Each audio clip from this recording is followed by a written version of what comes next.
Hello, my name is Christine State and I was the director of Click, a short gaming documentary.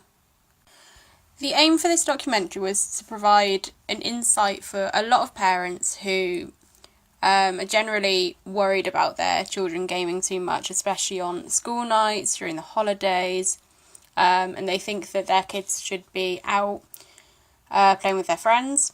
So I just wanted to provide an insight for parents for what it's like to be in the gaming community and showing them that gaming is not all what it often is perceived to be. The style of this film is kind of like a BuzzFeed kind of a documentary video. In a lot of BuzzFeed videos, you usually see a presenter standing in front of a white screen or a presenter standing in front of a white screen, and then you get these odd shots where you can see the whole background, which is more of the concept which I wanted to portray. So for the presenter parts, I wanted to show a homely atmosphere, so not as if I'm sitting in a basement like a lot of people would think at like their parents' house or something, which is what a lot of these stereotypes are revolved around with gamers. So I wanted to show that I am a normal 20-year-old, but I game because it's something I love. It's something for me, gaming is like a stress reliever, which is what I think a lot of kids get out of this. So after they've come in from school or college, they'll often game because it gets rid of a lot of stress release. So for the introduction, I wanted to use a few of the very well-known YouTubers. So you've got Jacksepticeye, PewDiePie and Markiplier. So I've used some of their introductions at the beginning because a lot of parents will know who these YouTubers and their introductions are from what their kids watch. So you instantly know it's about YouTubers, it's about gaming, and this carries on throughout the whole video, even when I get to my voiceover over the games. So I think it sets a clear theme and tone to the documentary. Originally, in the introduction, I was going to have some background music playing, but I thought when I put the music over, it would drown out the YouTubers too much and it would take away from their personalities. So I just included some bits of their original videos that they have made themselves. The other option I had was to add music over my part, but then again it would distract the audience from my introduction and the images that you'll see on screen. Now when we get to the presenter part, originally I was going to be stood up, but then I thought it would look too formal, so instead I decided to sit down and make it seem more like an informal chat with the parents, so I can relate to them. I can explain my story and my experience to them. So it's a lot more informal and casual rather than a straightforward documentary where you'd have formal interviews. And this has previously been done in a couple of gaming documentaries. I mean, there aren't many out there that I found kind of relating to the kind of same things that I have. But I thought this would be a different approach. It might get to some of the parents a bit more. So it's as if I'm just kind of sat down, having a drink or something with them, and explaining to them why their kids do a lot of gaming. However, I was originally meant to be stood in front of a white screen and showing the background like a lot of BuzzFeed videos do. I mentioned this earlier. However, because of the time scale that I had for the filming, I didn't manage to get enough time to film 2 lots of the same video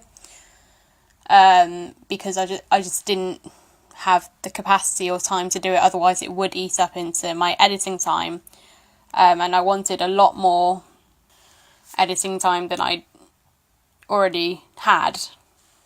Now because of this, my documentary isn't as good quality as I originally would have liked it to, so some of the shots can be really long, and because obviously I didn't have enough time, I just did the one shot straight through.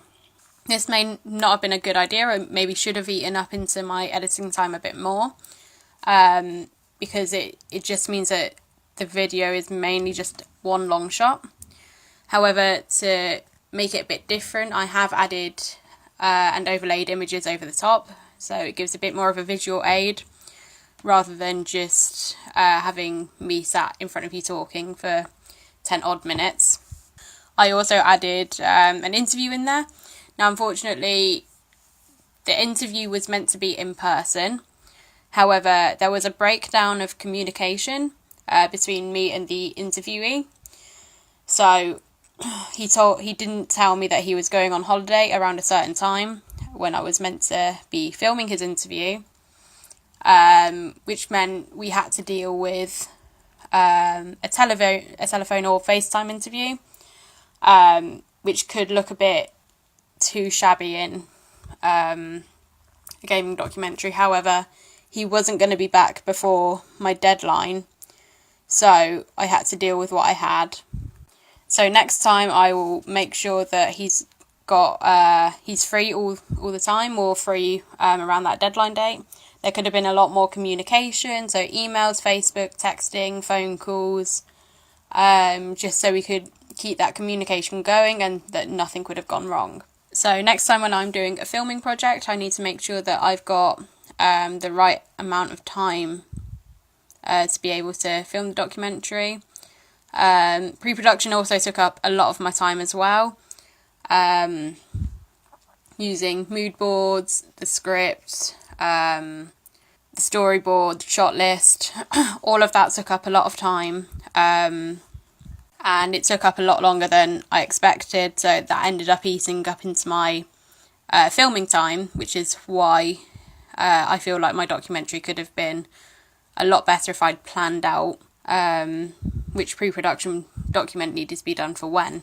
So going back to the interview, in terms of the content that I got from the interview, it was extremely good. So Sean is a real gamer, so he'll spend nights constantly playing games online with either his friends, doing co-op battles on Call of Duty, and playing a lot of Grand Theft Auto. So he was able to give me a lot more of an insight into what it's like for guys and their gaming habits. Obviously, because I'm a woman, so I play a lot more casual games such as The Sims, which you can clearly see from the documentary, from my past experiences and my experiences now. But the content I got from the interview from him was extremely good. It allowed me to see into other communities of the gaming industry, what the community is like as a whole when there are meetups. Obviously, I've only been to a few meetups myself. I've been to Insomnia 61, and I've been to other Sims meetups. But he's been able to go to meetups all over the world, and he's been able to give me a really good insight into what the community is like with other gamers in general. I think this also helps my audience to understand what it is really like to be a gamer. You know, it's like you're not just one person alone. It's not a niche market anymore. It is a global market where you can pretty much find a console for everyone. So for younger children, it could be the Wii or the Wii U, or even the Switch now that has recently been released. For older generations, you've got the DS, which you could use a lot of brain training, and obviously for everyone in between, you've got games consoles from PlayStation, Xbox, Nintendo.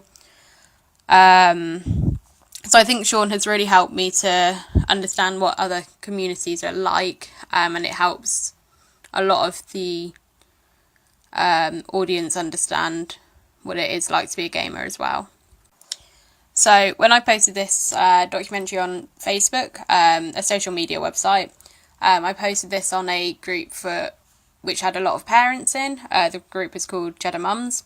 They were able to give me some really good feedback about what they thought, so they feel like they've now got more of an insight into what their kids feel when they're gaming.